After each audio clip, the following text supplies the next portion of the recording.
سلام. مرحبا بكم معايا في قصة جديدة وقضية جديدة. قصتنا اليوم مختلفة شوية على القصص اللي فاتوا. غادي نبعدو شوية من العالم ديال الجرائم وغادي نمشيو ندخلو شوية للعالم ديال الدعارة.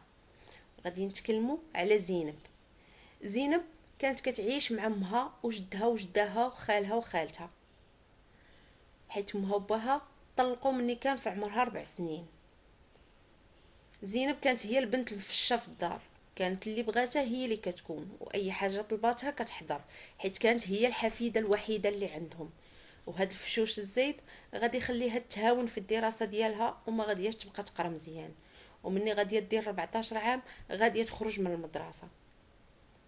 بقات غير جالسه في الدار ومقابله غير المكياج والشعر والخروج والديعان في الزناقي.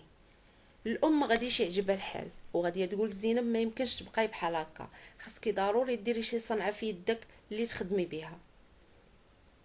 هنا الام اقترحت على زينب انها دير الخياطه، لكن زينب رفضات حيت ما كانتش كتحمل داك الدومين ديال الخياطه. اقترحت على الام انها دير الحلاقه، غير قالتها ليها وزينب طارت عليها قالت لها واخا، حيت زينب كانت كتحماق كما قلت لكم على المكياج وتصاويب الشعر. دخلت زينب لمدرسة الحلاقة ودارت حتى ليستيتيك، وكانت تقريبا مها كتخلص عليها 800 درهم في الشهر.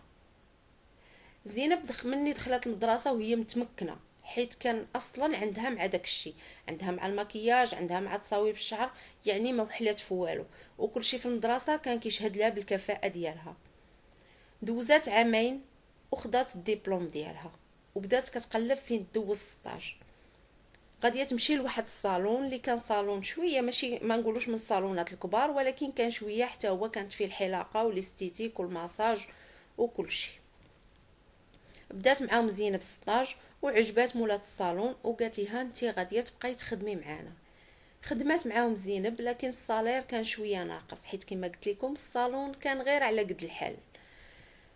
هنا زينب وخا خدمات في داك الصالون بقات كتقلب على صالون كبير، بغات تخدم في شي صالون من الصالونات الكبار، حيت قالوا ليها بان الصالونات الكبار فيهم الصالير مزيان وحتى لي كليون اللي كيجيو ليهم كيعطيو التدويره مزيانه. بالفعل لقات واحد الصالون من الصالونات الكبار وخدمات فيه، وكانت معروفه بالماساج، كانت كتقن الماساج. بقات هكاك خدامه في داك الصالون، كلشي مهلي فيها، لا مول الصالون ولا الناس اللي كيجيو كيعطيوها البورفوار مزيان. المهم كانت امورها الماديه غاده بخير. واحد النهار غاديه تجي واحد السيده للصالون اللي ديما كتجي كدير ماساج. هاد السيده سميتها مريم. هاد مريم موالفه كتجي عند واحد البنت خدامه هي في الصالون سميتها سهام. هذاك النهار سهام ما كايناش وغاديه تبغي ترجع في حالها، لكن مولات الصالون غاديه تقترح على زينب وقالت لها غير جربي خدمه زينب في الماساج والله ما تندمي. بالفعل هاد مريم غاديه تدخل عندها زينب دير ليها الماساج، وغادي يعجبها الحال بزاف لدرجه انها مني ولات كتجي للصالون ولا ديما كتسول نيشان على زينب وكتدخل عندها. بقات هكاك هاد المراه كتمشي وكتجي وكتمشي وكتجي حتى لواحد النهار غاديه تبدا كتهضر مع زينب وغاديه تقول ليها هاد الخدمه راه ما فيهاش الفلوس بزاف، راه كاينه خدمه اخرى تبداي ديري المساج للرجال حتى هما، وغاديه تشوفي شحال ديال الفلوس غاديه تدخلي، حيت الرجال كيعطيو التدويره اكثر من العيالات. زينب غير كتسمع هاد الموضوع ديال الفلوس وعينيها كيتزغلوا. صافي قالت ليها غير عيطي ليا وانا معاك. مشات مريم في حالها، دازت واحد يومين وهي تعيط لزينب وقالت لها غادي تجي عندي لوطيل فلان فلاني. زينب ما صدقات ومشات كتجري لعندها وقالت لها هنا فين غاديه تخدمي في هاد لوطيل، ولكن هاد لوطيل راه عنده شروط، غاديه ديري للناس الماساج واللي بغى شي حاجه اخرى حتى هي غاديه ديريها. زينب وافقت ديك الساعه حيت هي كان كيهمها غير الفلوس. بدات خدامه واللبس اللي عطاوها ماشي بحال اللبس اللي كان عندها، يعني خدات واحد الميني جيب قصيره ومعها واحد لافيست مزيره، يعني اللبس شويه مثير باش راتو عارفين. بدات كتخدم وبدات كتخدم مع الرجال، ها اللي كيدخل يدير الماساج ها اللي كيدير ماساج وديك الحاجه الاخرى. المهم السيده بدات كتلعب في الفلوس وبدات كتدخل عندها العاقه مزيان. كرات دار بوحدها وبدات عايشه بخير وبشرات طويني بلا صغيره. المهم العاقه ولات داخله عندها. بقات على داك الحال وبقات خدامه في ديك الخدمه، حتى لواحد النهار تعرفات على واحد الشاب. هاد الشاب سميتو ايوب وكيعيش في كندا، وجا للمغرب خدم فيه. من استقر في المغرب غادي يتصاحب مع زينب، وغادي تولي دوز معاه نهار السبت اللي كيكون هو ما خدامش، غادي تولي دوزو معاه هويا في الدار، حتى واحد كان كاري ابارتمون في كازا.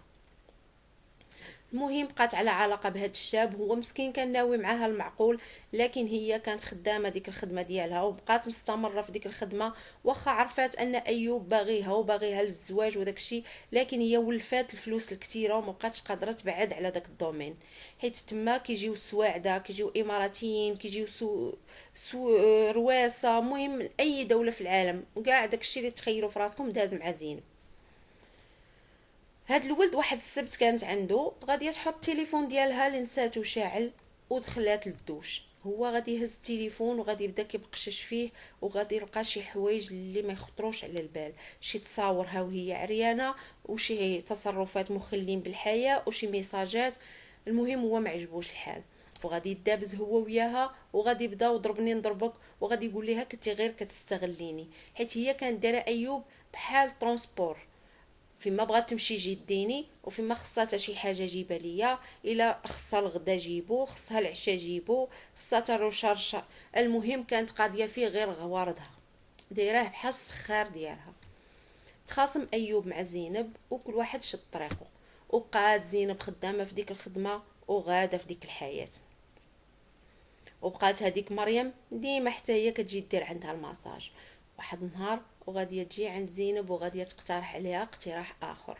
هاد مريم بحال كانت كتبيع وتشري في زينب، غاديه تقول لها عندي لك خدمه اللي تدخلي فيها نهار واحد قد هادشي اللي كتدخليه في شهر.